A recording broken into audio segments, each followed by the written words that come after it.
हिंदुस्तानी पाकिस्तानी बहन बहन sister sister ऐसा कुछ लग ही नहीं रहा कि ये पाकिस्तानी है मैं हिंदुस्तानी हूँ, हम तो सेम ही लग रहे हैं ना। अभी आप लोगों ने जो ये वीडियो देखा इसमें से एक ज्योति मल्होत्रा और दूसरी पाकिस्तानी लड़की है। ज्योति मल्होत्रा भारत की रहने वाली है और एक ट्रैवल इन्फ्लुएंसर है। सोशल मीडिया के ऊपर 1.5 लाख से ज्यादा फॉलोअर होने वाली और यूट्यूब के ऊपर 3.5 लाख से ज्यादा सब्सक्राइबर रहने वाली। ये अलग अलग जगह पर जाती है, घूमती है, फिरती है, लेकिन ये अरेस्ट हो चुकी है। क्यों?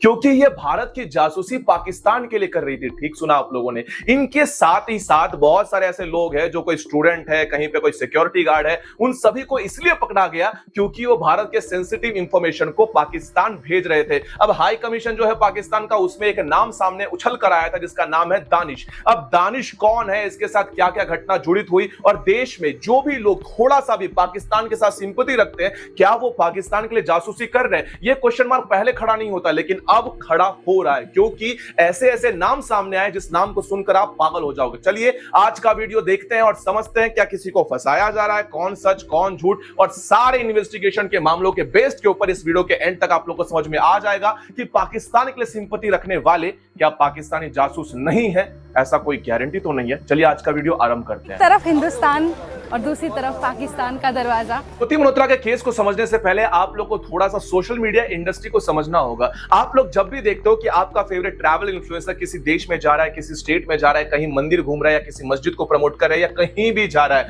मैं ये सोशल मीडिया की कैसी सच्चाई को बता रहा हूं जो शायद ही कोई ट्रैवल इन्फ्लुएंसर आप लोग को नहीं बताएगा। अब जब वो अपने नंबर्स को इंक्रीज कर लेता है तब उसकी वैल्यू उसके नंबर के बेसिस पे होती है। अब जाहिर सी बात है कि अगर मुझे लाखों लोग फॉलो कर रहे हैं, मेरे कहने पर यहां पर लोग जाएंगे क्योंकि वहां का रिव्यू मुझे मिल चुका है और रिव्यू पेड रिव्यू होता है। अब जाहिर सी बात है कि पाकिस्तान कितना ज्यादा अच्छा है, पाकिस्तान के अंदर भारतीयों को कितना वेलकमिंग है, पाकिस्तान हमसे कितना मोहब्बत करता है, ये तो आपसी मतभेद नहीं अपितु नेता अपना फायदे के लिए कर रहा है। ये सारी चीजें को अगर इमेज को पोर्ट्रे करना है, पाकिस्तान की इमेज को क्लियर करना है, तो इसके लिए पाकिस्तानी नहीं एक भारतीय व्यक्ति को पाकिस्तान में आना होगा, उसका आदर सत्कार, उसको आकर वेलकम करना, उसके हाथ में फूलों का गुच्छा देना, उसको बड़े से बड़े होटल में स्टे करवाना, उसको अच्छे से अच्छे खाना मिलना, ये सारी व्यवस्था की जाती है और ये बिल्कुल भी फ्री नहीं होता। इसके लिए आपको भर भर के पैसा मिलता है, अच्छी खासी अमाउंट आपके अकाउंट में या फिर डायरेक्टली कैश ट्रांजैक्शन अच्छे से हो जाती है। अब नॉर्मल सी बात यही हुई कि ज्योति को लग रहा था कि वो उसको ऐसे ही मिल रहा है क्योंकि वो स्पेशल है। बिल्कुल नहीं, उसको मूर्ख बनाएगा या फिर स्पष्ट शब्दों में कहा जाए कि दिल्ली में क्या कहा जाता है कि बनाया गया। अब वो बनाने के पश्चात जो हाई कमीशन है पाकिस्तान का, वहां का बंदा दानिश, अब इसने सारी व्यवस्था कर डाली कि आप पाकिस्तान जाओ। ये पाकिस्तान जा रही है, पाकिस्तान के पंजाब प्रांत के मुख्यमंत्री से मिल रही है, वहां पर जाकर वीडियो शूट कर रही है। क्या लग रहा है कि भारत से जाने वाले प्रत्येक यात्री को वहां पर इसी प्रकार का आदर सत्कार मिल रहा होगा? बिल्कुल भी नहीं। अगर आप लोग को डार्क रियलिटी देखनी है, एकदम सच्चाई वाली कि पाकिस्तान हिंदुओं को कैसे ट्रीट करता है, तो उस वीडियो को देखो जिस वीडियो के अंदर पाकिस्तान से हमारी हिंदू बेटियां भाग भाग कर यहां पर आई है क्योंकि दिन रात उनके साथ क्या हो रहा था उस सच्चाई को हमने पहले भी दिखाया है और अब भी बता रहे हैं। अगर वीडियोस चाहिए होगा तो निखिल चंदवानी इंस्टाग्राम पेज पर जाकर देख लेना, आप लोग को रियलिटी समझ में आ जाएगी। लेकिन इस लड़की ने सब कुछ उल्टा किया। इसने जाकर पाकिस्तान को पूरी तरह से क्लियर व्हाइट वॉश कर दिया। ये इसका अपराध नहीं था, इसका अपराध भारत के सारे सेंसिटिव इंफॉर्मेशन को पाकिस्तान हाई कमीशन में दानिश को भेजना था, इसीलिए इसको गिरफ्तार किया गया। अगली दो लड़कियों का नाम है यामिनी मोहम्मद और गजाला की। यामिनी मोहम्मद पंजाब की रहने वाली और गजाला भी उसके साथ मिलकर काम कर रही थी। Can you imagine? मिलकर ये दो लड़कियां बड़े सेंसिटिव मुद्दों को बाहर भेज रही थी, और वो भी कैसे? गजाला जो थी वो अपने रिश्तेदार पाकिस्तान में जो रह रहे थे उनको मिलने के सिलसिले में पाकिस्तान के हाई कमीशन में जाती है, वहां पर दानिश से मिलती है और दानिश से मिलने के पश्चात ऑब्वियसली दानिश अपना हनी ट्रैप वहां पर फेंकता है और इसे फंसाता है। गजाला को वो शादी के लिए प्रॉमिस करता है और गजाला फंस भी जाती है। उसको सारी चीजें बता देती है कि हमारे देश में क्या हो रहा है क्या नहीं हो रहा है। अगर सेंसिटिव इंफॉर्मेशन की बात की जाए तो अगर आप लोगों को लग रहा होगा कि सेंसिटिव इंफॉर्मेशन इनके पास कैसी है, अगर मुझे पंजाब के किसी गांव के ऊपर हमला करना है और उस गांव की इंफॉर्मेशन को कलेक्ट करना है कि कौन कितना आबादी वाला क्षेत्र है, कहां क्या क्या है, तो ये सिर्फ मुझे एक फोटो वहां पर भेजना है, उससे ही कहा जाता है सेंसिटिव इंफॉर्मेशन। तो वो सारी चीजें गजाला प्रोवाइड करवा रही थी दानिश को। अब दानिश जो था गजाला को प्रॉमिस कर चुका था कि मैं तुझसे निकाह करूंगा और मैं तुझसे प्यार भी करता हूं। इनके जो चैट्स थे तो जाहिर सी बात है एंड टू एंड क्रिप्टेड जो व्हाट्सएप या फिर स्नैपचैट होते हैं उसके ऊपर ही कर रहे थे। लेकिन गजाला या फिर यामिनी मोहम्मद के बारे में मैंने सोशल मीडिया के ऊपर जब वीडियो छानने की कोशिश की तो मुझे इक्का दुक्का तिक्का वीडियो ही मिला, क्योंकि बाकी की सारी इंफॉर्मेशन मुझे ट्विटर से निकालनी पड़ी। सबका फोकस ज्योति मल्होत्रा है, उसका धर्म देखा जा रहा है। मतलब यहां भी इतने ज्यादा मूर्ख लोग हैं जो इस चीज को धर्म देखकर बता रहे हैं कि ये हिंदू है या फिर मुसलमान है या सिखड़ी है। मतलब कितना ज्यादा आप लोग बेवकूफियत की और गवारतपन की हद को पार कर सकते हैं लेफ्टिस्ट वाले, कि इसका धर्म देखकर ये बताएंगे कि अब इसको टारगेट करना है या फिर नहीं। ज्योति मल्होत्रा, यामिनी मोहम्मद या फिर गजाला, इन तीनों लड़कियों के पैटर्न को देखकर आप लोग क्या समझे? अगर थोड़ा सा भी हमारा वीडियो को ध्यान से देखते हो तो आप लोग को समझ में आ गया, इसे हनी ट्रैप कहा जाता है। लेकिन हनी ट्रैप सिर्फ लड़कियों के लिए होता है? बिल्कुल नहीं, ये लड़कों के लिए इक्वली होता है। एक स्टूडेंट जिसको महीने के 5,000 मिल जाए तो उसके लिए बहुत बड़ी रकम होती है, वो भी हनी ट्रैप में फंसता है। एक ऐसा गरीब आदमी जिसे पैसों की सख्त जरूरत है और केवल एक फोटो प्रोवाइड कर देने से अगर उसे उतने पैसे मिल रहे हैं तो वो क्यों नहीं करेगा? अब इन जैसे लोगों को विस्थापित करने से अच्छा है कि इन जैसे लोग जो भारत के ऑलरेडी रह रहे हैं उन लोगों को ढूंढा जाए, उनको पैसों की लालच दिया जाए, उनको शादी का लालच दिया जाए और इन सारी चीजों को वो लोग पकड़ते हैं। लड़कियों को, कौन सी लड़कियों को पकड़ा जाता है? जो लड़कियां देशभक्त तो होती है लेकिन गवर्नमेंट के अगेंस्ट होती है। अब इन लोगों को लगता है कि हम जो काम कर रहे हैं वो गवर्नमेंट के अगेंस्ट में, और ये धीरे धीरे गवर्नमेंट के अगेंस्ट से देश के अगेंस्ट कब चली जाती है इनको भी समझ में नहीं आता।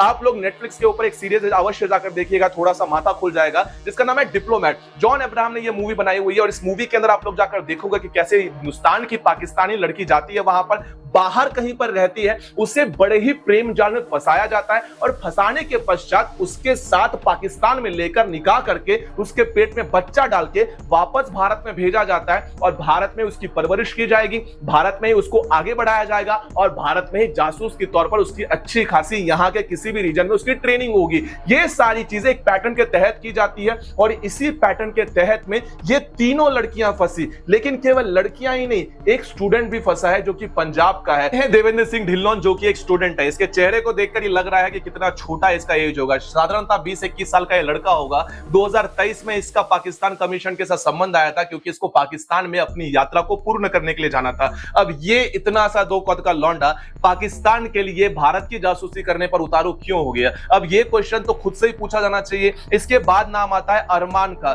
जो कि इंडिया के सिम को दानिश को प्रोवाइड कर रहा था। अब दानिश को प्रोवाइड करने के लिए इसको एक सिम के बलबूते में कितने पैसे मिलते होंगे? अब उस सिम को प्रोवाइड करके इंडिया के जो ट्रांजैक्शंस थे, यानी कि अगर किसी ने उसका काम कर दिया तो इंडिया के ट्रांजैक्शंस को पैसे के थ्रू उसको पास किया जाता था। अब यूपीआई ट्रांजैक्शन हो तो इजीली ट्रैकेबल कर सकते हैं, लेकिन क्रिप्टो अगर हो तो नहीं किया जा सकता। अब जाहिर सी बात है कि यूपीआई ट्रांजैक्शन के तहत में इन लोगों के अकाउंट में कभी 20,000, 25,000, 30,000 ऐसे अमाउंट बार बार सामने आ रहे थे। इनको ज्यादा कुछ नहीं करना होता है, इनके गांव घर में या फिर जहां भी ये रह रहे होते हैं वहां की इंफॉर्मेशन को आगे फॉरवर्ड करना होता है। अब एक बार वो आगे फॉरवर्ड हो गई तो बड़े इजीली तरीके से उस जगह को मैपिंग करके उसे टारगेट किया जा सकता है। आगे नाम आता है नुमान इलाही का, जो कि एक सिक्योरिटी गार्ड है। अब नुमान इलाही जो कि उत्तर प्रदेश में रह रहा है, बिल्कुल ठीक सुना आप लोगों ने, उत्तर प्रदेश में रहने वाला ये बंदा जो कि एक सिक्योरिटी गार्ड है, ये भी पाकिस्तान के लिए कहीं ना कहीं वहां पर खुफिया तरीके से सारी इंफॉर्मेशन भारत की आगे फॉरवर्ड कर रहा था। महीने के इन लोगों को अच्छे खासी अमाउंट इनके अकाउंट में क्रेडिट हो जाता क्योंकि अरमान इनको सिम कार्ड प्रोवाइड कर रहा था। अब ये सारी चीजें जब हो रही है तो फिर भी लेफ्टिस्ट का सबसे बड़ा प्रोपेगेंडा क्या है पता है? लेफ्टिस्ट का कहना है कि आप सिर्फ ज्योति मल्होत्रा के ऊपर टारगेट करो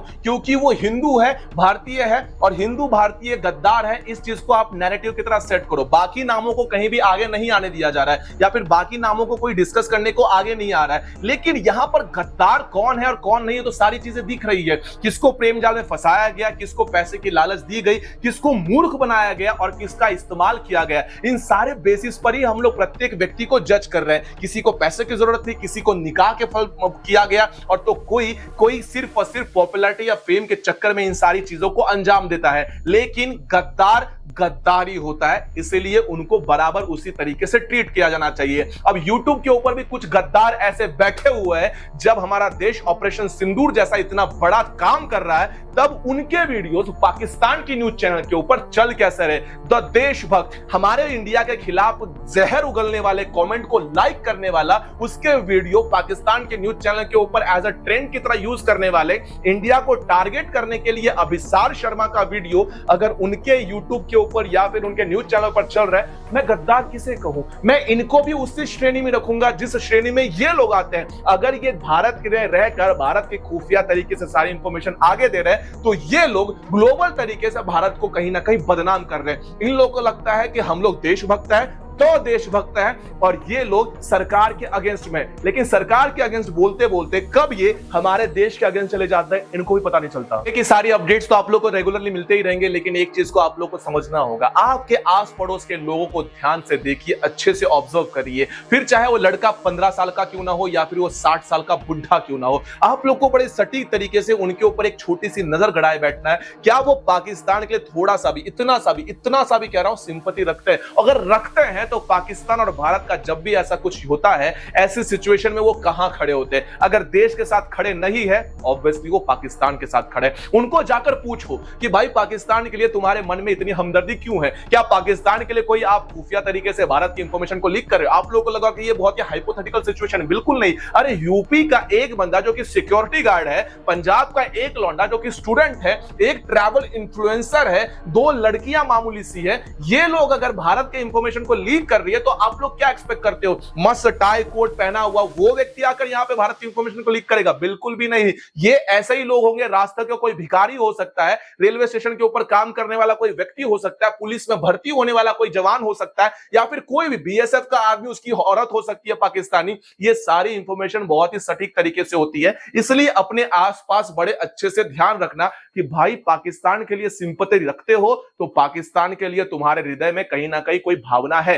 ह्यूमैनिटी का ही तेल लगाने जब देश की बात आती है तो पहले भारत, उसके बाद सब लोग। तो ह्यूमैनिटी का डंका मेरे सामने नहीं, और ना ही ह्यूमैनिटी के बारे में जब पाकिस्तान इंडिया की बात हो तब कोई ह्यूमैनिटी सामने नहीं आनी चाहिए। तो इस वीडियो के अंदर ज्योति मल्होत्रा से लेकर यामिनी मोहम्मद या फिर गजाला या फिर अरमान हो या फिर ढिल्लोन हो या फिर ये सारे के सारे हो, इन्हें केवल एक वर्ड आगे आना चाहिए, दैट इज गद्दार। अब अगले वीडियो के अंदर मिलते हैं सनातन। तब तक चलिए, जय सनातन।